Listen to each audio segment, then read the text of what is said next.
Seahawks fans, wherever you may be. Thanks for listening to the show. Join your hosts, Bill Alvstad and Keith Meyers, as we talk Seahawks football.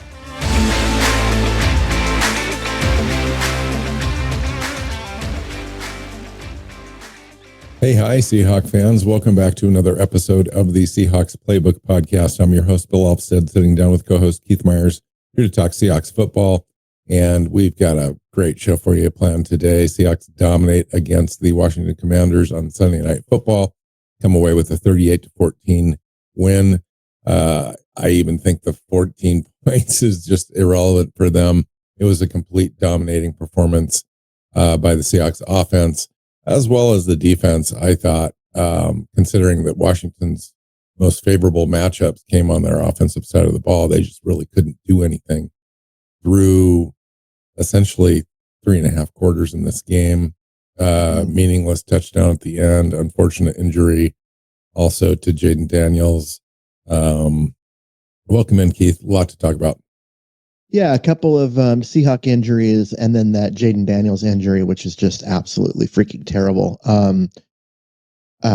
We should probably start there just because that's what, all the headlines are.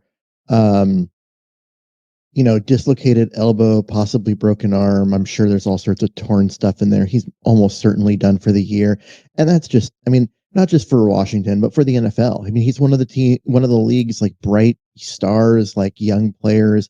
Just absolutely fun to watch, and to see a guy go down with an injury like that at a meaningless point in the game as well. Yeah, especially. I'm sure Dan Quinn's going to get a lot of heat for having him in the game when it's 38-7 at that point. We had Darnold in the game until the previous drive as well. Yeah. Obviously we made the switch after that injury, but. It's tough because Jaden Daniels is a warrior, got a warrior type mentality. That whole team does. It comes from Dan Quinn. They want to play hard. Obviously they struggled up through that, up until that drive in that game to move the ball consistently with anything. And they probably wanted to take some consistency and rhythm into their next game and get something out of this thing that was positive. So I get it. I get the idea. And hindsight is 2020 on these sorts of things, no doubt. And it wasn't any particularly hard, egregious play or anything like that at all. It was normally just a normal tackle. He ran. He wanted to get extra yards. He was trying to get into the end zone. So our guy is going to tackle him. Made a normal tackle, threw him to the ground. And it was just one of those things where you saw Jaden Daniels stumbled just a little bit. And so he put his hand down there in kind of an awkward falling motion. And it was just awful. Yeah. And I hated that. I hated that. It was a sickening feeling to me. I hated it. I wouldn't want that for any player. I don't care who you're playing for. And it was tough to watch. And I knew, the significance of that injury to that franchise in that moment was just horrible. And especially when you've got a team that's up at that moment, 38-7, they were on the door there to score, but nonetheless, it was completely meaningless. Like you just hate to see that. Yeah. As someone with an extensive list of arm injuries, and so if there are multiple surgeries and all of that, just watching that made my arm ache. It literally still kind of hurts right now, for no reason other than just like memory of it. Like that's how I woke up. Awful injury. I woke up, and the first thing in my social media feed was an AP story, and just a regular AP news story, and they had the picture of the injury as it happened, and on the AP feed, and I was just like, why? And there was no warning, no nothing. It was just his arm completely twisted backwards. And I was just like, why would you show that to the, normal everyday humans first thing in the morning after that injury? It was just awful. So I hear you, dude. I feel it. It's like, ugh. Anyway, if you want to learn more about that thing, go off on your own, do your own research on it. But on the Seattle side of things, yes, we had Josh Jobe get a concussion. He missed a bunch of the game. Was replaced by Woolen. It's hard to think of Woolen being a backup now, but there he is. Right. Still came in, played well. The depth of Seattle secondary is just freaking crazy right now, even with Julian Love headed to injured reserve before the game. And the other one, and the big news, is Ernest Jones, who got rolled up on a running play. I think it was a tight end, not an offensive lineman, which is what I texted you last night. But somebody rolled up on his leg, injured his knee. He was ruled out fairly quickly. Macdonald says it's not season ending, but they don't really know much other than that. And so we're still in wait and see mode with regards to how long Jones is going to be out. And that's a big blow for Seattle's defense. It really is. I agree. And luckily we do have Tariq Knight. He can go in there. He can be back in there. I think Thomas. They want Thomas to kind of call the defense. It sounds like, and did so last night after that injury. And we'll see how it goes. They still have a day if they needed to take advantage of the trade deadline. So we'll see what happens there. It sounds like injured reserve, but not season ending. Now it could end up being season ending, but it would be a minimum of 4 games out, and we'll see how that goes. Okay, we got all the crap out of the way right up front. Probably a good idea, Keith. Let's talk about the good. Let's start with Sam Darnold. Oh man, the kid did nothing wrong. I guess a kid, he's like 27. The guy did nothing wrong in this game. Completed his first 17 passes. At one point, he had 13 thrown passes, 13 completed passes, and 4 of them were touchdowns. And he was over 200 yards. What else could a guy do? Yeah, in the first half, he was 16 for 16, 282 yards and 4 touchdowns in the first half. Perfect first half, perfect execution. I mean, we probably could have gotten a 5th touchdown at the end there, but we took the field goal, probably to some relief of the Washington franchise. But it was that amazing. We had 16 seconds left on the clock. They had a countdown. It went to 6 seconds. They could have taken the timeout. They elected not to. I think they could have thrown, or at least tried to allow Sam Darnold to throw twice into the end zone to see if they could somehow get it. And it wouldn't have counted against him at that moment. But I think there was, I think some concession there on Seattle's part that, hey, we're just going to take the field goal and get out of here. Yeah, they took the 10-second runoff and then the timeout rather than using the timeout to prevent the runoff. They let it run off and then took the timeout anyway, and just set up the field goal to end the half. Which was an interesting strategy and a way to do it. I had no problem with it given the fact that they were up 28-7. Just absolutely dominant performance by Sam Darnold. Just could do nothing wrong. So love it.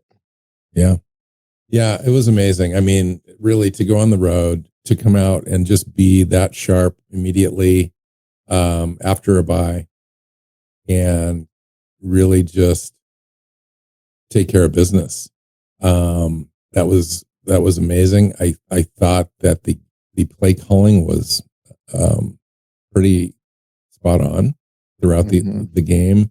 The ratio of run to pass was interesting. I thought they would try to run a little bit more, but they were okay effectively. I mean, basically kind of the way that they've been, averaging 3.7 on the ground. They did the reps of what they needed to do to get the play action set up for Sam, and he took advantage. The pass rush for them just was non-existent. I thought our offensive line, there were a couple of plays where Sam was pressured, maybe a little bit, but he was able to, step up and elude, move around a little bit to buy some time, and executed a couple of plays where I was just like, wow, that is something else. And the ball placement was perfection. I thought that Jaxon-Smith and Njigba had another amazing game, didn't get into the end zone, but still affected, conversions, third down conversions throughout the game. Ended up with 129 yards on 8 receptions, which seems to be about average for him, normal, which is just crazy. Torrey Horton had those 2 touchdowns, Keith. That was amazing. We needed somebody to step up in that receiving room because of the injuries, and he certainly did, man. That was just crazy.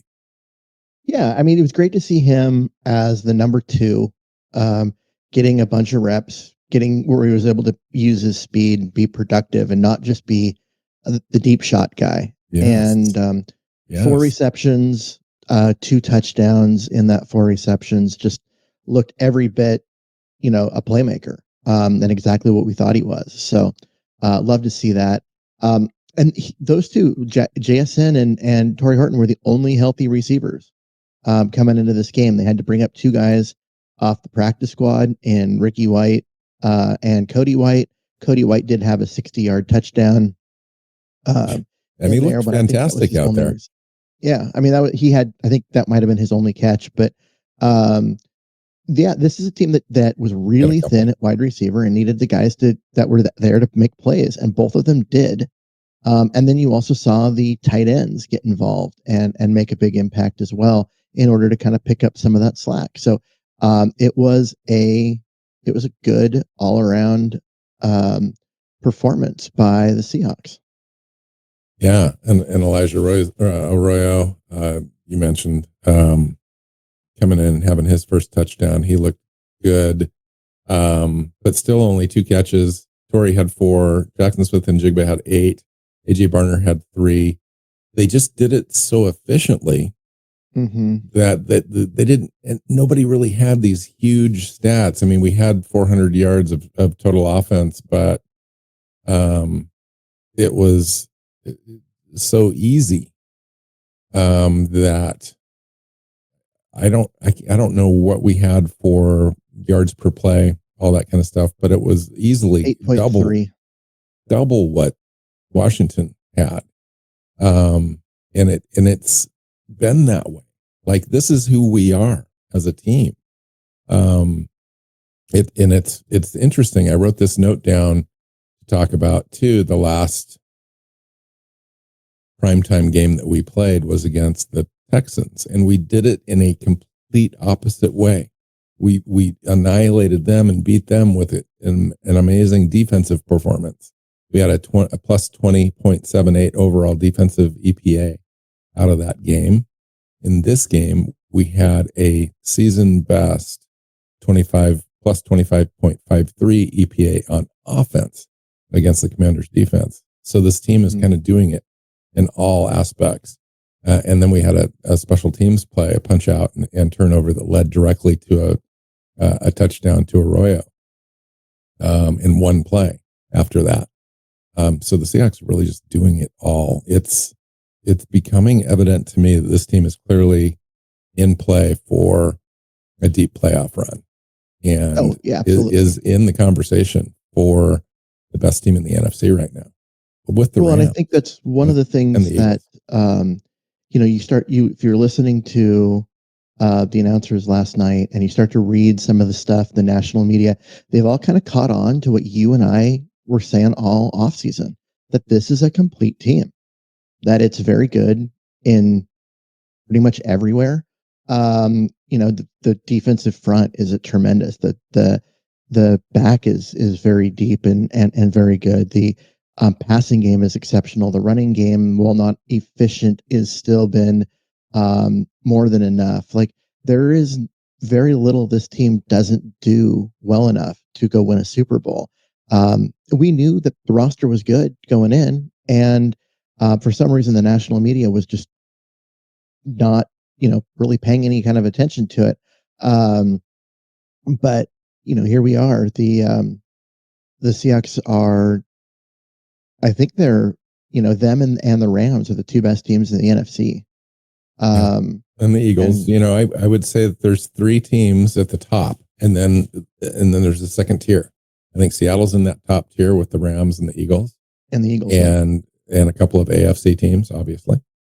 And it's just going to be fascinating how this thing plays out. Now, I will say this. I think this season rests squarely on Sam Darnold.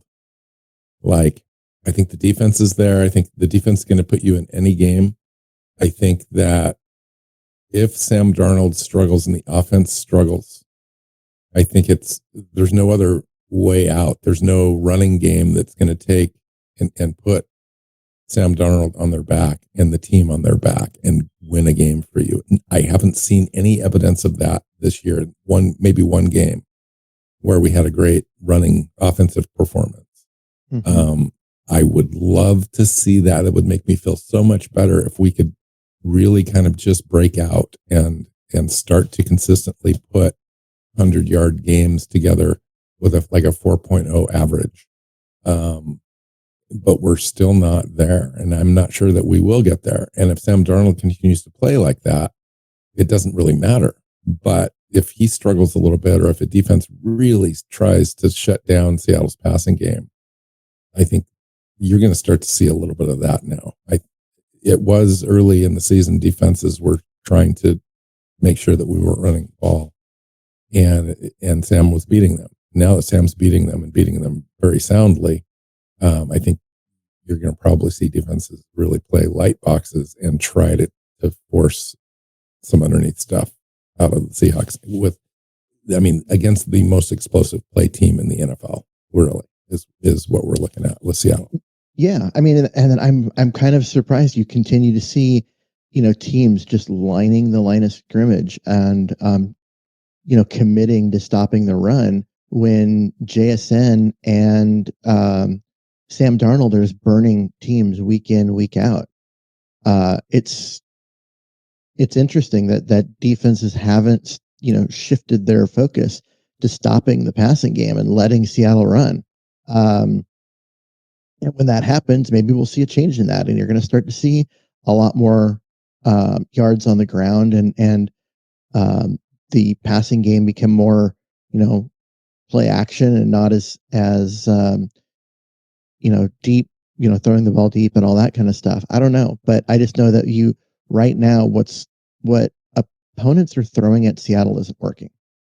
And I'm okay with that. They can continue to throw the wrong things at Seattle, right up through the Super Bowl.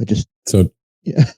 So talk to me about this offensive line performance that you saw last night. So they had, and talk about the efficiency too. So we were 7 of 11 on third down efficiency. Mm-hmm. We only ran, now get this, that offensive performance, right, was literally one of the best we've seen out of any team in that first half, any team in the NFL in the last 10 years. Like literally there's been over 5,000 games played that hasn't seen an offensive performance like we saw in the first half for the Seahawks. Perfect quarterback rating, 4 touchdowns, almost, plus another score. And the special teams turnover and the way the defense was playing and shutting them out. I mean, we were up 28-0 at one point. And then the total play, we did that with a total play count of 48. 48 plays in the entire game. 38 points, 48 plays, 8.7 yards per play, 418 offensive yards. So that first drive, when they took the ball 90 yards for a touchdown, they overcame 3 penalties during that drive. They only had 2 other penalties in the rest of the game. Like, just everything worked for Seattle. And then in the second half, you're like, oh, well, they only scored 7 points after the break, and things didn't look as good and all that. Well, yeah, because Seattle was just trying to run the clock. You basically got the game in hand. There's no way Washington's going to score enough points. They just don't have the offensive weapons to do it. So you're just trying to run the clock out and get out of this game and move on to the next one. So they didn't keep their foot on the gas. They weren't throwing the ball deep. So yeah, I mean, the only blemish out of this entire game was the one Darnold interception where he threw the ball behind Cody White, and it got picked off. And then what we don't know is like he's playing with a guy who does he actually practice with during the week? Because he's on the practice squad. He's probably with the second, third team. I doubt he ever gets reps with the ones. And so, did he cut the route off too soon? Or we don't know, right? But that was like the one mistake that the entire offense made. It just was an incredible performance. That half would be most teams would love to get that kind of offensive output in an entire game, and Seattle did it in 30 minutes. Yeah, no, it's crazy. So Jelly says hi. She came broke into my office because she heard a noise she didn't like, so she was a little scared. Okay, time to go. So how about the defense, Keith? I thought the offense, the offense of Washington had an opportunity to come into this game and rally around Jayden Daniels, and their running game was physical. Although they weren't having too much success with any long gains, they were consistently trying to run the ball, and I thought that would kind of open it up. I was a little scared of Jayden Daniels breaking something out and taking off down the field, and I thought he did almost once do that. Got called back on a penalty. Talk to me a little bit about how the defense handled Washington and what you saw out there. Oh, I mean, handled is the kind of the right verb there. Washington had 62 offensive plays and managed 14 points out of it. I mean, the yards per play of 4.7 was about half what Seattle had.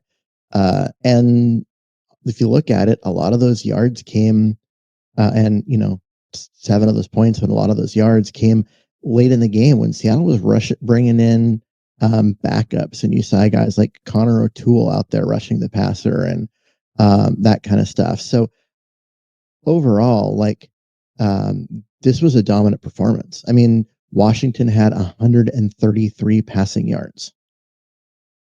That's it. And just 4 sacks on one of the most mobile quarterbacks in the league.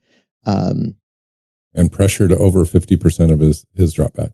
Oh yeah, absolutely. And we've seen that consistently from this defense.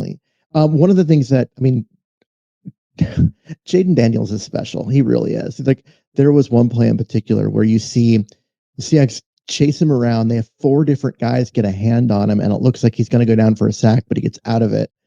And then the only thing that stops him from running down the sidelines for a long touchdown, because there's no one in front of him, is Leonard Williams diving at his feet and tripping him up for like a 5-yard gain. Play. Fantastic play by Williams. But this is the guy you're playing against, right? This is a truly special athlete. And you still got 4 sacks, and you still held him to 6 yards per pass attempt, and a passer rating of as a team of under 70. And it's hard to say, just take everything that they did and just wrap it up in something, just cohesive, because they just did everything well in this game. And there were Washington had 2 drives in the game, the 2 drives where they scored on, and that was it. Everything else was a lot of punting and a lot of struggles, and Seattle's defense just pretty much did whatever they wanted to do. I love the way that they mixed in the blitz. Early in the season, they were not a blitz team at all. One of the lowest blitz percentages in the league, but now they're starting to ratchet it up a little more. Now that you get guys like Devon Witherspoon back, and they're getting Emanwari more involved, and as the the back end gets healthier and they feel like they can do more fun stuff, you're starting to see more blitzes come, and it's over 50% of those passes where he was Daniels was under pressure. That's crazy. I think Sam Darnold was under pressure for 3 passes in that entire game.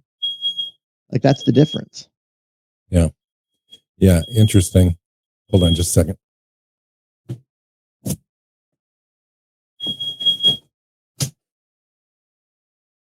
Sorry.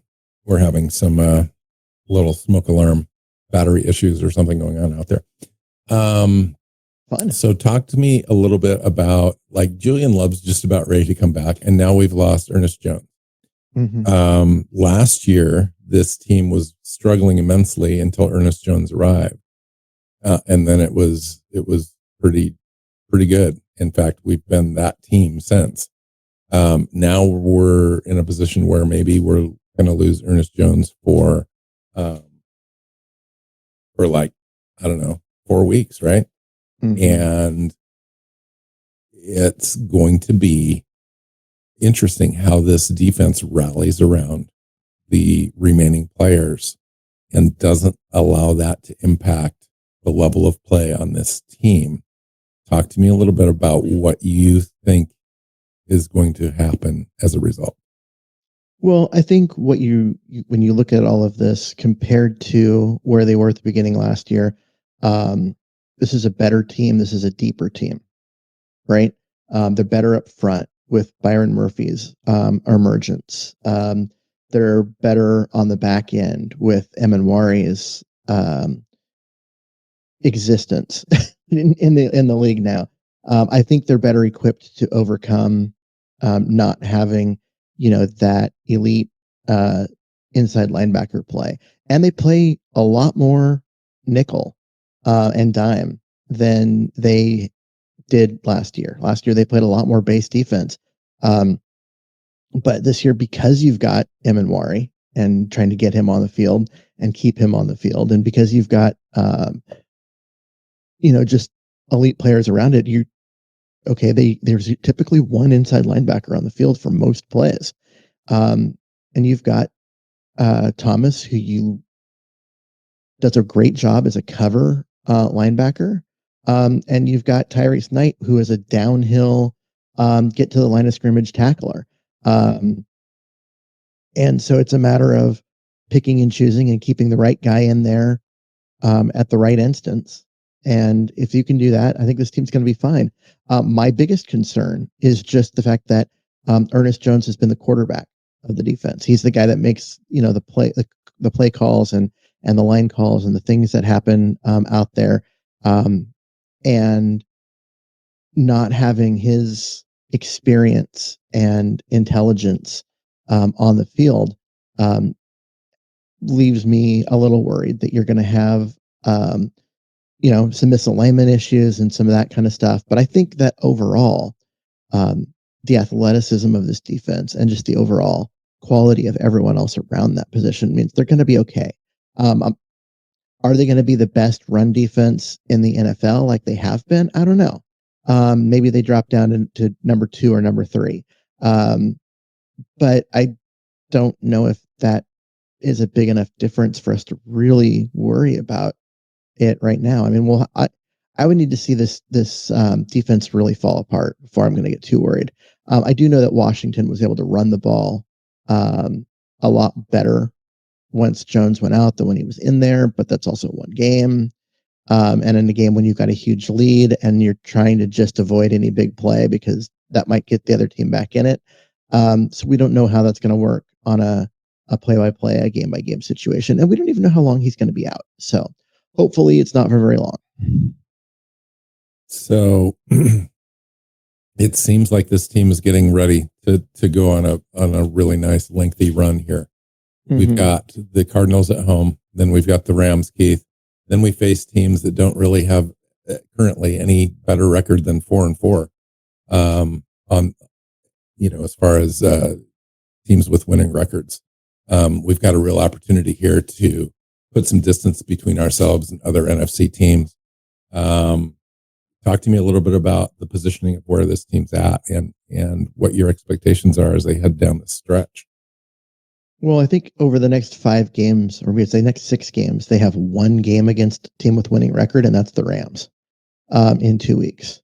And that game looks like it's going to be just extremely important. You win that game. And now you're in control of the NFC's playoff picture. You're the number 1 seed. You're, looking at a first round bye. You lose that game and the Rams become in control of that spot. And you're looking at, being the 5 seed and having to go on the road. That game gives me that's a ton of importance, but all the other games between now and 6 games from now are, you just go down the list, like that's win. Yeah. Cardinals, Rams, Titans, which we should annihilate, Vikings. That'll be an interesting game. The Vikings looked better last week or this better week last week. Yeah. And they have previously. Yeah. Falcons win. Colts are interesting. Did you see them play yesterday or not? Yeah, yesterday. Yeah, not as good, right? They had all those turnovers and Panthers. Daniel Jones looked like Daniel Jones again. So yeah, Rams again. 49ers. I'm looking forward to that game because the 49ers just keep winning. Like their team is decimated with injuries, and they keep finding ways to win. They play a very weak schedule. So again, yesterday they were against the Giants. The Giants almost beat them, but 49ers end up winning. It's like something's got to hit the 49ers with some sort of reality check, and it just never happens. And I'm not sure it's set up this year for them to lose very much in the regular season. They keep playing the Giants, and when you have the weakest schedule out of all 32 teams, like you're going to pick up wins that you wouldn't normally think you'd get because you just don't have as much talent. But God, that's a really easy schedule. And so, yeah, they do keep winning. But if they make it to the playoff, do you expect them to do anything other than, fly home the next week? It will be interesting. This matchup this week is the 49ers and the Rams before the Rams take on the Seahawks. Now, given where they're at, which team would you rather win in that game? I want San Francisco to win in that game. Because San Francisco, I don't think long term within the season is a legit threat. The Rams are a legit team. So you want the 49ers to pull off the upset and give the Seahawks an opportunity to go into the Rams and win that game and go not only to have the tiebreaker, but also go up by 2 games over the Rams. Exactly. I totally agree with that. And basically you just put them in your rearview mirror. Because the 49ers, they're already behind Seattle, but they're also not going to be able to keep this up. There's too many injuries. There's not enough talent. And eventually, they're going to play someone that is the Giants. They lost Mikael Williams yesterday for the season with an ACL as well. It's just not good for them. Yeah. So at some point the wheels will fall off there. And it speaks a lot to Shanahan's coaching that they have managed to stay in it and they keep winning and they do that. That is an incredibly well coached team. Yes. They're getting a lot out of what talent they have left. Good for them. And there's going to be a legit quarterback controversy at some point with Mac Jones and Brock Purdy. Mac Jones is playing well for them. He is. Doing everything. He's really saved them. Yeah. Absolutely. There's no question. So down the stretch, it's going to be amazing. The nice thing about Seattle is they continue to improve. I think the defense is kind of etched in. I don't know what happened in that Bucs game other than we had too many injuries to overcome, and it was just one of those games. But the defense is solidified. I'm a little worried about Ernest Jones, but also I think we've got enough talent around him, around that position where it doesn't matter anymore as much. I would feel better if Julian Love was healthy. Me too. And he is. He was very close in this game, I understand, and he should be back. Well, so they put him on IR before the game. Oh, that's right. That's right. And so I need to go back and look. I know, I don't think you can anymore, but There used to be back in the day where if a guy hadn't played for 3 weeks, you could put him on retroactively back to when the last time he'd actually played. I think they got rid of that last year or the year before, but I need to double check that, because if my memory is correct, that means they're without him for 3 more games. So whether he was close to back or not, like, he's going to be out for a bit. All right. So great game, fun game. Seahawks team, how validated do you feel, Keith, about our offseason look at this roster and our predictions and where this team is currently at? I do. It felt at some point last, in the offseason, it kept, you start to question when everyone is saying this team's going to be mediocre. And you and I are saying, no, look at the roster. Just look at the players. Look at the talent. This is going to be a better team than everyone's saying. Yeah. And you do start to question. You're like, why is everyone else saying that we're wrong? And then they come out and they do exactly what you and I said they're going to do. They're going to be great on defense, and they're going to be, I expected them to be good on offense, efficient, maybe not great, but instead they've been explosive.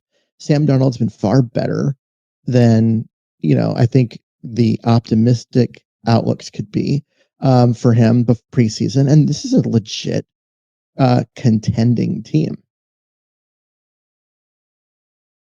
Yes, it is. Okay.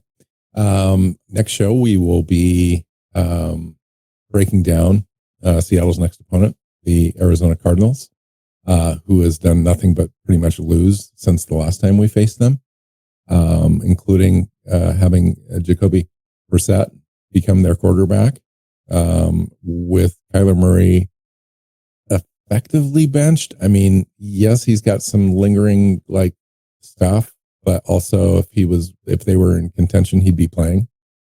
And so I'm interested to see who they start at quarterback against the Seattle Seahawks. But they've only got 2 wins at this point. And that's a home game. We need to win at home.